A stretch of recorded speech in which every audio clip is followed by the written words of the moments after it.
சுந்தரவல்லிக்கு வந்து கண்டிப்பாக நந்தினியோட வழி என்னன்னு தெரிய வைக்கணும். அந்த ஆண்டவன் வந்து கண்டிப்பாக சுந்தரவல்லிக்கு ஒரு தண்டனை கண்டிப்பாக தரப்போகிறாங்க. ஏன்னா வந்து அதோட சீரியஸ்னஸ் தெரியாமல் சுந்தரவல்லி இவ்வளோ விஷயம் பண்ணிகிட்டு இருக்காங்க.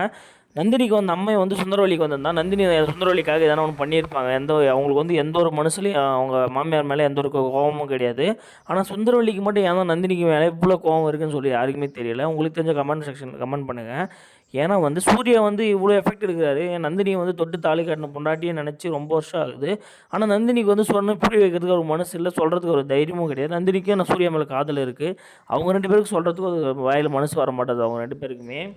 இந்த பட்சத்தில் வந்து இந்த சுந்தரவல்லி வந்து இந்த இடத்த வந்து பயன்படுத்திக்கிட்டு அர்ச்சனாவை கல்யாணம் பண்ணி வைக்கலாம்னு சொல்லிட்டு மறுபடியும் பிளான் பண்ணால் அர்ச்சனா வந்து துரோகம் பண்ணி அர்ச்சனாவும் கான்செப்ட் முடிச்சிட்டாங்க சுந்தரவல்லி.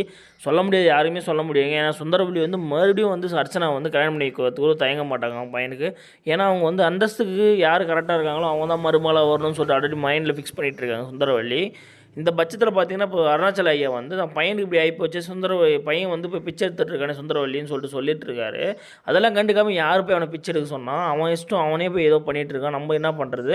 இருந்தாலும் இவ்வளோ பெரிய கம்பெனிக்கு வந்து ஒரு ஓனராக போகிறவன் அவன் போய் இப்படி பண்ணுறான், நமக்கு தான் அசிங்கமாக இருக்குது. முழுக்க முழுக்க நீங்கள் தான் காரணம் அப்படின்னு சொல்கிற மாதிரி சொல்கிறாரு நம்ம அருணாச்சல ஐயா கிட்ட வந்து சுந்தரவல்லி சொல்கிறாங்க. இந்த பிரச்சனைக்கு எல்லாமே நீங்கள் தான் காரணம், எல்லாம் அவன் பண்ணுற விஷயத்துக்கு எல்லாத்தையுமே நீங்கள் தான் அவனுக்கு சப்போர்ட் பண்ணிகிட்ருக்கீங்க. நீங்கள் இருக்க தைரியத்தில் தான் அவன் இப்படி பண்ணிகிட்ருக்கான்னு சொல்லிட்டு சுந்தரவல்லிக்கு அருணாச்சல ஐயாவுக்கு 2 பேருக்கு சண்டை வரப்போகுதுங்க. இப்போ வந்து நம்ம விவேக்கு போய் சொல்கிறாரு, மச்சான் வா நம்ம கிளம்பலாம், ஏன்னா வந்து டைம் ஆல்ரெடி ஆகிப்போச்சு, நம்ம சும்மா சாங்கித்து தானே பண்ணுறோம், ஸோ அதனால் நம்ம கிளம்பலாம்னு சொல்கிறாரு. அதுக்கு சூர்யா வந்து வலுக்கட்டாயம் என்னன்ட்டு ஒரே வார்த்தை, நான் அந்த சாமியார் வந்து என்ன ஒரு நாள் ஃபுல்லாக பிச்சை எடுக்க சொன்னார், அதில் வந்து 20 பேர் வந்து அன்னதானம் போட்டே ஆகணும், அது வரை நான் பிச்சை எடுத்துன்னு தான் இருப்பேன், யார் என்ன சொன்னாலும் எனக்கு கவலை கிடையாது, என் நந்தினி வந்து நல்லபடியாக ஆனால் எனக்கு போதும்னு சொல்கிறாரு. அது மாதிரி வந்து நந்தினி நல்லபடியாக ஆகிட்டாங்கனாலுமே சுந்தரவல்லி வந்து கவனிக்க மாட்டாங்க. இது மாதிரிலாம் உனக்காக அப்படி பண்ணி என் பையனை பிச்சை எடுக்க வச்சிட்டு அப்படின்னு சொல்லிட்டு நந்தினியை வந்து சுந்தரவல்லி கண்டிப்பாக வந்து இன்னும் கொஞ்சம் தாழ்த்தி தான் பேச போகிறாங்க. ஏன்னா நந்தினி மேலே என்றைக்குமே அவங்களுக்கு அன்பு வரப்போகிறது கிடையாது. அன்றைக்கி வரனால சீரியலே முடிய போகுது. அது வந்து இடித்தாலே நந்தினிக்கு வந்து சுந்தரவல்லி மேலே இருக்க கோவம் போகவும் போகாது. ஏன்னா இந்த மாதிரி விஷயத்தில் வந்து ஒரு அம்மை போட்டிருக்கும் போது கறி சாப்பிட்லான்னு சொல்லிட்டு சாப்பிட்டுட்டு இருக்காங்க. அதனால் அவளுக்கு தெரிய வந்துச்சுன்னா சுந்தரவல்லி மேலே இருக்க மரியாதை நந்தினிக்கு குறையதாங்க போகுது. இப்போ வந்து சுந்தரவல்லிக்கு ஒரு வேளை அம்மா போட்டுருந்துச்சுன்னா நந்தினி வந்து அவங்களுக்காக தீ மிதிப்பாங்க, எதனா ஒன்று பண்ணியிருப்பாங்க.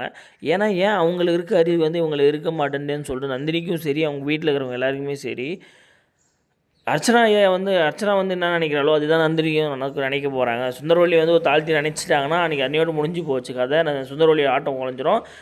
சுந்தரவல்லிக்கு எவ்வளோ தான் அடி பார்த்தாலும் வந்து நந்தினி வந்து மறுமலை ஏற்றுக்கவே மாட்டாங்க. எவ்வளோ தான் வந்து யார் என்ன சொன்னாலுமே அவ்வளோ நல்ல பொண்ணு கிடைக்க மாட்டாங்க அப்படி இப்படின்னு சொன்னாலும் நந்தினி ஏற்றுக்க மாட்டாங்க. இப்போ சூர்யா வந்து இப்போ இவ்வளோ கஷ்டப்படுறாரு, அவருக்கு ஏன்னா உடம்பு முடியாமல் போயிடுச்சுன்னா மறுபடியும் நந்தினி வந்து சூர்யாவை பார்த்துக்க போகிறாங்க, சூர்யா வந்து நந்தினியை பார்த்துக்க போகிறாங்க. அப்போ தான் அவங்களோட காதல் வெளிப்படும். அதான் சீரியலாக முடிக்க போகிறாங்க இவங்கெல்லாம் சேர்த்துட்டு. இப்போ அருணாச்சலையை வந்து கேட்டுருக்காரு விவேக் ஃபோன் பண்ணி என்ன நடந்துட்டுருக்காங்கன்ட்டு. அவர் எல்லா விஷயத்தையும் சொல்கிறாங்க அருணாச்சலையாக்கு. அருணாச்சலையா கண்ணில் தண்ணி விட்டுட்டாருங்க, நான் பையன் வந்து இப்படிலாம் இருக்கணும்னு ஆசைப்பட்டாங்க, அப்படி இருக்கும்போது இப்படி பண்ணிகிட்டு இருக்கானேன்னு சொல்லிட்டு அருணாச்சலையாக்கு கொஞ்சம் கோவம் வந்து நம்ம விஷயம் பண்ணுறதுனால அவங்களுக்கு. ஓகே கைஸ், அடுத்த வீடியோ சந்திக்கலாம். பாய். நம்ம வீடியோ அப்படியே ஃபுல்லாக நல்லா பண்ணி